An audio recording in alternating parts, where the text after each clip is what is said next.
Good afternoon. ನಿಮ್ಮ ಸುಂದರ್ ಮಾತಾಡ್ತಿರೋದು. ಇವತ್ತಿಗೆ ಯಂತ್ರ ಬಗ್ಗೆ ಮಾತಾಡ್ತೀವಿ ಅಂದರೆ ಸೋಲಾರ್ ಇನ್ಸ್ಟಾಲೇಷನ್ ಆದಮೇಲೆ ಹೆಂಗೆ ಪ್ರೊಸೀಜರ್ ಮಾಡಬೇಕು. ಫಸ್ಟ್ ಇನ್ಸ್ಟಾಲೇಷನ್ ಆದ ತಕ್ಷಣ ನೆಕ್ಸ್ಟು ಕಸ್ಟಮರ್ ನಿಲ್ಲಿಸ್ಬಿಟ್ಟು ಸೈಟಲ್ಲಿ ಅದು ಪ್ಲ್ಯಾಂಟ್ ಇದೆಯಲ್ಲ, ಪ್ಲ್ಯಾಂಟ್ ಪಕ್ಕದಲ್ಲಿ ನಿಂತ್ಕೊಂಡು ಒಂದು ಫೋಟೋ ತೊಗೊಂಡು ಅದನ್ನ ನೆಕ್ಸ್ಟು ನ್ಯಾಷನಲ್ ಪೋರ್ಟಲಲ್ಲಿ ವೆಂಡರ್ ಹತ್ರ ಕೊಟ್ಟು ಅವ್ರ ಹತ್ರ ಅಪ್ಲೋಡ್ ಮಾಡಿಸ್ಬೇಕು. ಅಪ್ಲೋಡ್ ಆದಮೇಲೆ ವೆಂಡರ್ ಅಗ್ರಿಮೆಂಟ್ ಅಂತ ಇದೆ, ಕಸ್ಟಮರ್ ಹತ್ರ ಸಿಗ್ನೇಚರ್ ತೊಗೊಂಡು ವೆಂಡರ್ ಅಗ್ರಿಮೆಂಟ್ ಕೂಡ ಅಪ್ಲೋಡ್ ಮಾಡಬೇಕು. ಅದರಲ್ಲಿ ನಾನು ಅದು ನಿಮಗೆ ಅಪ್ಲೋಡ್ ಮಾಡ್ತೀನಿ ಡಾಕ್ಯುಮೆಂಟ್ ಏನೇನು ಬೇಕು ಅಂತ. ಅಪ್ಲೋಡ್ ಆದಮೇಲೆ ನೆಕ್ಸ್ಟು ಕ್ಯಾನ್ಸಲ್ಸೇ ತೊಗೋಬೇಕು. ಆಮೇಲೆ ಅದನ್ನ ತೊಗೊಂಡೋಗಿ ಬೆಸ್ಕಾಮ್ ಅವ್ರ ಹತ್ರ AW ಬರ್ತಾರೆ.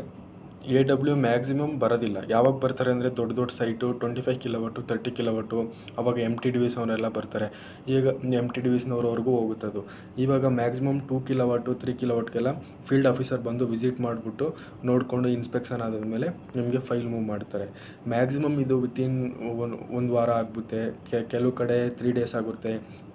ಕೆಲವು ಕಡೆ ವಿಲೇಜ್ಗಳಲ್ಲೆಲ್ಲ ಸಿಗೋದಿಲ್ಲ, ಎಲ್ಲ ಹೋಗ್ಬಿಟ್ಟಿರ್ತಾರೆ. ಮಂತ್ ಎಂಡು ತುಂಬ ಟೈಮ್ ಆಗುತ್ತೆ. ಇದು ಬೆಸ್ಕಾಮ್ದು ಅಂದರೆ ಕೆಲವು ಈಗ ನಾನು ಮಾಡ್ತೀನಿ ಅಂದ್ಕೊಳ್ಳಿ, ನನ್ನ ಫೀಲ್ಡ್ ಆಫೀಸರ್, ನಾನು ಎಕ್ಸಿಕ್ಯೂಟಿವ್ ಅಂದ್ಕೊಳ್ಳಿ, ನಾನು ಹೋಗ್ತಿದ್ದೀನಿ ಇವಾಗ ನನ್ನ ಕಂಪನಿಯಿಂದ. ಬಟ್ ಆದರೆ ನಾನು ಮಾತಾಡೋ ರೀತಿ ಯಾವ ಥರ ಮ್ಯಾನೇಜ್ ಮಾಡ್ತಾರೆ, ಹೆಂಗೆ ನಡ್ಕೋತೀವಿ, ಅವ್ರ ಜೊತೆ ಹೆಂಗೆ ಕೋಪ್ರೇಟ್ ಮಾಡ್ತೀವಿ, ಅದ್ರ ಮೇಲೆ ಡಿಪೆಂಡ್. ಒಂದು ವಾರದಲ್ಲೂ ಆಗ್ಬೋದು, 15 ದಿನದಲ್ಲೂ ಆಗ್ಬೋದು, ಹೇಳೋಕ್ಕಾಗೋದಿಲ್ಲ. ಬಟ್ ಆದರೆ ಕೆಲವರು ಹಂಗೆ ಹಿಂಗೆ ಅಂತ ಇರ್ತಾರೆ. ಬಟ್ ಆದರೆ ಕೆಲವರು ತುಂಬ ಒಳ್ಳೆಯವರು ಸಿಗ್ತಾರೆ ಬೆಸ್ಕಾಮಲ್ಲಿ. ಓಕೆಂದರೆ ಇಮಿಡಿಯೇಟ್ಲಿ ಪ್ರೊಸೀಜರ್ ಮಾಡೋದು. ಯಾಕಂದರೆ ಇದು ನಮ್ಮ ಇಂಡಿಯಾಲಿ ಇದು ಸೋಲಾರ್ ಇನ್ಸ್ಟಾಲೇಷನ್ ಅನ್ನೋದು ನಮ್ಗೆ ನೀಡಿದೆ. ಯಾಕಂದರೆ ಫ್ಯೂಚರಲ್ಲಿ ನಾವು ಎಲ್ಲೂ ನಾವು ಕರೆಂಟ್ ಬಿಲ್ ಕಟ್ಟೋದಿಲ್ಲ. ಓಕೆಂದರೆ ಇವಾಗ ನೀವು 2,000, 3,000, 5,000 ಕರೆಂಟ್ ಬಿಲ್ ಕಟ್ತಿರ್ತೀರ. ಇದು ಹಾಕ್ಕೊಂಡಾಗ ಕೆಲವು ಕಡೆ ಬೆಸ್ಕಾಮ್ಗಳು ಏನು ಮಾಡ್ತಾರೆ, ಅವರೇ ಫೋರ್ಸ್ ಮಾಡ್ತಾರೆ, ನೀವು ಇನ್ಸ್ಟಾಲೇಷನ್ ಮಾಡ್ಕೊಳ್ಳಿ, ನೀವು ಇದು ಮಾಡಿ. ಯಾಕಂದರೆ ಇದು ನಾವೇ ಉತ್ಪತ್ತಿ ಮಾಡಿ ನಾವೇ ಸೇಲ್ ಮಾಡ್ತೀವಿ. ಇವಾಗ ನೋಡಿ, ನಾವು ಅದರ್ ಕಂಟ್ರಿಯಿಂದ ನಾವು ಪೆಟ್ರೋಲ್ ತೊಗೊತಿದ್ದೀವಿ, ಇದು ಡೀಸೆಲ್ ಎಲ್ಲ ಪರ್ಚೇಸ್ ಮಾಡ್ತೀವಿ. ಬಟ್ ಇನ್ ಫ್ಯೂಚರಲ್ಲಿ ನಾವು ಬೇರೆ ಕಡೆಯಿಂದ ಕರೆಂಟ್ ತೊಗೋಬೇಕಂತ ಅವಶ್ಯಕತೆ ಇರೋಲ್ಲ. ಈಗ ನಾವೇ ಇನ್ಸ್ಟಾಲೇಷನ್ ಮಾಡಿ ನಮ್ಮ ಮನೇಲಿ ಉತ್ಪತ್ತಿ ಮಾಡಿಕೊಂಡು ನಾವೇ ಯೂಸ್ ಮಾಡ್ಕೊಂಡು ಮಿಕ್ಕಿರೋದು ಸೇಲ್ ಮಾಡ್ತೀವಿ. ಅಂದರೆ ಇದು ಯಾವ ಥರ ಅಂದರೆ, ಈಗ ನಾವು ತೋಟದಲ್ಲಿ ಒಂದು 5 ಎಕರೆಗೆ ಏನೋ ಹಾಕಿರ್ತೀವಿ ಅಂದ್ಕೊಳ್ಳಿ. 1 ಎಕರೆಗೆ ನಮಗೆ ಬೇಕಾದಷ್ಟು ನಮ್ಮ ಮನೆಗೆ ಹಾಕ್ಕೊಂಡು ಇನ್ನು ಬಾಕಿರೋದು ಉಳಿದ್ರೆ ನಾವು ಮಾರ್ತೀವಿ. ಇಲ್ಲಾಂದರೆ ನಮ್ಗೆ ಯಾರಿಗೂ ಮಾರಬೇಕಂತ ಅವಶ್ಯಕತೆ ಇಲ್ಲ, ನಾವೇ ಇಟ್ಕೊತೀವಿ. Same concept. ಗೌರ್ಮೆಂಟಿಂದ ನಿಮಗೆ 78,000 ಸಬ್ಸಿಡಿ ಕೊಡ್ತಾರೆ, ಎಲ್ಲ ಮನೆಗೂ ಹಾಕೋಬೋದು.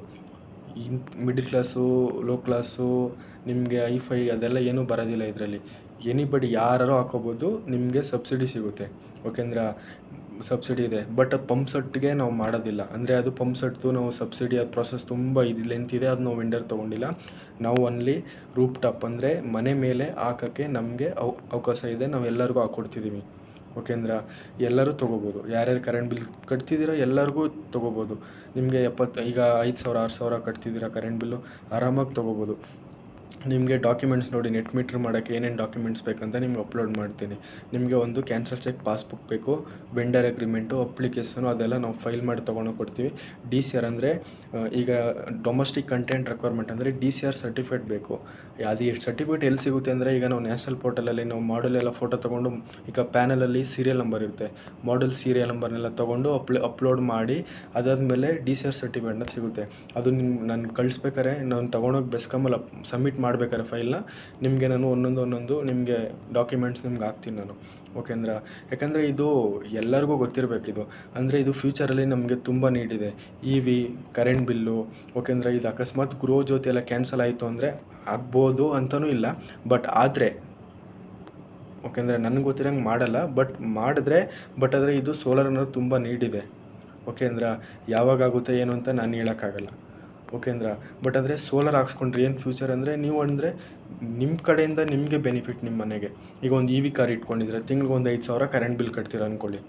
EV ಕಾರ್ ಇಟ್ಕೊಂಡಿದ್ರೆ ತಿಂಗ್ಳಿಗೆ ಒಂದು 5,000 ಕರೆಂಟ್ ಬಿಲ್ ಇಟ್ಕೊತಿದ್ದೀರಾ, ಪೆನಾಲ್ಟಿ ಕಟ್ತಿರ್ತೀರ. ಮ್ಯಾಕ್ಸಿಮಮ್ ನಿಮ್ಮ ಮನೇಲಿ 2 ಕಿಲೋವಾಟ್ ಇರುತ್ತೆ ಸ್ಯಾಂಕ್ಷನ್ ಲೋಡು.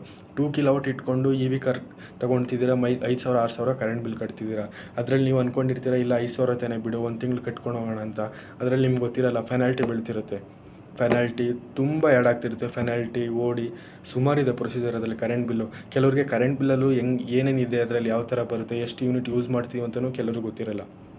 ಹೆಂಗೆ ಚೆಕ್ ಮಾಡ್ಕೋಬೇಕು ಏನು ಅನ್ನೋದನ್ನು ಗೊತ್ತಿರಲ್ಲ.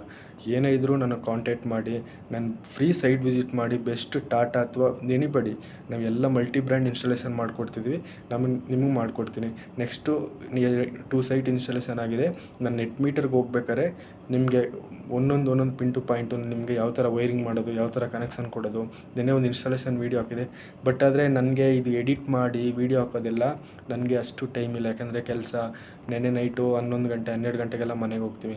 ಬಟ್ ಆದರೆ ನನಗೆ ಗೊತ್ತಿರೋದು ಎಲ್ಲರಿಗೂ ಗೊತ್ತಿಲ್ಲ ಅಂತ ನಾನು ವೀಡಿಯೋ ಹಾಕ್ತಿರ್ತೀನಿ ಅಷ್ಟೇ. ಓಕೆ ಅಂದ್ರೆ ಸಪೋರ್ಟ್ ಮಾಡಿ, ಫಾಲೋ ಮಾಡಿ, ನಮ್ಮನ್ನೂ ಸಪೋರ್ಟ್ ಮಾಡಿ.